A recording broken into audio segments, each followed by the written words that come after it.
नमस्कार विद्यार्थी मित्रांनो, आज आपण फिजिक्समध्ये बऱ्याच ठिकाणी वापरला जाणारा कन्सेप्ट आहे साइनचा कर्व किंवा कोसाइनचा कर्व किंवा वेव्ह कशी त्या ठिकाणी फॉर्म होते, किंवा आपण असं म्हटलेलं आहे की लाईट जी आहे ती वेव्हच्या फॉर्म मध्ये आहे, तर ती कशी फॉर्म केली जाते ते आपण इथं बघणार आहोत। आता सपोज हा एक सर्कल आहे आणि या सर्कलचे आपण या ठिकाणी 4 कंपार्टमेंट केले आणि त्यांना असं आपण म्हटलं की इथं जो अँगल आहे तो 0 डिग्री एवढा अँगल आहे, इथं गेल्यानंतर तो झाला 90 म्हणजे आपण π/2 रेडियन मध्ये लिहितो।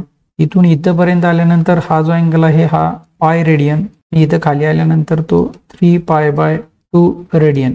परत तो पार्टिकल इथं आला तर इथं गेल्यानंतर तो अँगल या ठिकाणी आपल्याला भेटेल 2π रेडियन। असं या ठिकाणी सर्कल हे काय होत राहणार आहे कंप्लीट। म्हणजे समजा एखादा पार्टिकल आहे तो ए या पोझिशन पासून बी या पोझिशनला गेलेला आहे, परत तो बी पासून सी पर्यंत गेला, सी पासून तो डी पर्यंत गेला आणि डी पासून परत तो ए या पोझिशनला आला। म्हणजे यानं या ठिकाणी एक सायकल कंप्लीट केलेला आहे किंवा एक सर्क्युलर मोशन या ठिकाणी त्याने कंप्लीट केलेले आहे। मग इथून इथपर्यंत म्हणजे या सेंटर पासून ए पर्यंत हे जे डिस्टन्स आहे हे डिस्टन्स घेऊन आपण या ठिकाणी जर येथे कंपार्टमेंट करण्याचा प्रयत्न केला, अशा पद्धतीनं 4 कंपार्टमेंट आपण या ठिकाणी केले, म्हणजे काय की ज्यावेळेला तो पार्टिकल इथं आहे याचा अर्थ तो इनिशियल पोझिशनला आहे आणि इनिशियल पोझिशन जी आहे ती 0 ची आहे। परत तो इथून इथपर्यंत गेला, सेकंड पोझिशनला गेला म्हणजे बी ला गेलेला आहे।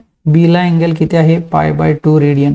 बी पासून तो सी ला आला म्हणजे तिसऱ्या पोझिशनला, तिथं त्याचा जो अँगल आहे तो किती आहे पाय रेडियन। तिथून तो परत या ठिकाणी डी पोझिशनला आला, इथं जो अँगल आहे तो 3π/2 रेडियन आणि परत तो ए या पोझिशनला आला इनिशियल पोझिशनला, पण इथं जो अँगल आपल्याला भेटला तो किती आहे 2π रेडियन।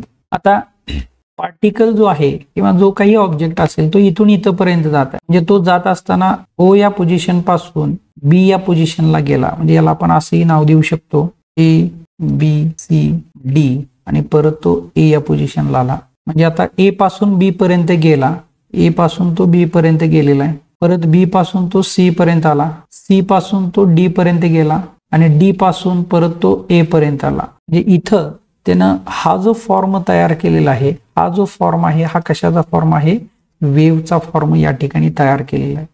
आता ही जी त्याची वरची पोझिशन असेल त्याला आपण म्हणतो positive extreme position, positive extreme position, आणि ही जी आहे त्याला आपण निगेटिव्ह एक्स्ट्रीम पोझिशन। ओके, म्हणजे पार्टिकल ज्या वेळेला एखादा सर्क्युलर मोशन करत असेल किंवा एखादं रिव्होल्यूशन करत असेल तर त्या केसमध्ये तो या ठिकाणी अशा पद्धतीची वेव्ह फॉर्म करत असतो। आता ही जी वेव्ह फॉर्म झालेली आहे या वेव्हला आपण साइन वेव्ह असं म्हणतो, या वेव्हला आपण साइन वेव्ह म्हणतो। आता या वेव्हला साइन वेव्ह का म्हणायचं याच्यासाठी आपण थोडंसं रिझन बघूया।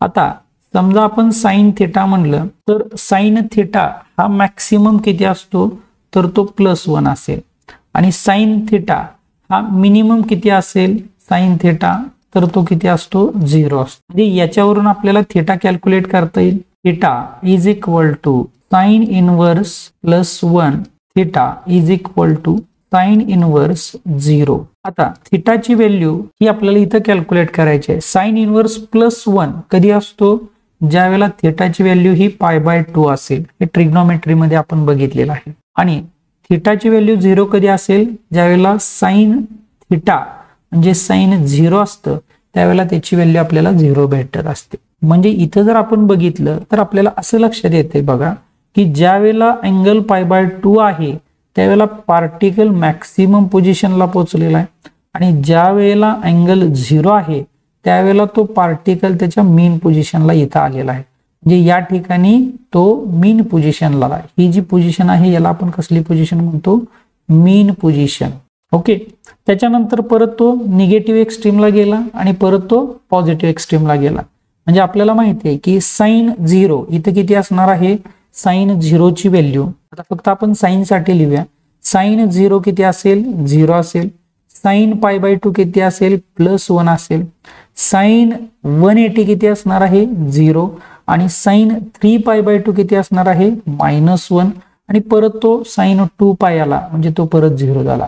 म्हणजे 0 + 1 0 -1 अशा फॉर्म मध्ये इथं एक वेव आपल्याला जी तयार झालेली आहे आणि ही जी वेव आहे ही या साईनच्या ज्या कंडिशन आहेत या कंडिशन सॅटिस्फाय करत आहे आणि म्हणून या वेवला आपण या ठिकाणी कसली वेव म्हणत असतो, साइन वेव असं म्हणतो. आता कोसाइन वेव कोणाला म्हणायचं तर आपल्याला तेही माहिती आहे की cos theta is equal to cos theta maximum किती असतो तर तोही +1 आणि कॉस थिटा मिनिमम किती असतो तर तो 0. यावरून आपल्याला काय सांगता येईल बघा, यावरून थिटा कॅल्क्युलेट करूया. Theta is equal to cos inverse +1, theta is equal to cos inverse cos inverse 0 is equal to, आता कॉस +1 कधी असू शकतो तर आपल्याला माहिती आहे की ज्या वेळेला थिटाची व्हॅल्यू 0 असते त्यावेळेला कॉसची व्हॅल्यू +1, म्हणजे कॉस 0 ज्या वेळेला आहे त्यावेळेला त्याची व्हॅल्यू किती असते +1 असते. कॉसची व्हॅल्यू 0 कधी भेटते ज्यावेळेला थिटा हा π/2 रेडियन एवढा असतो.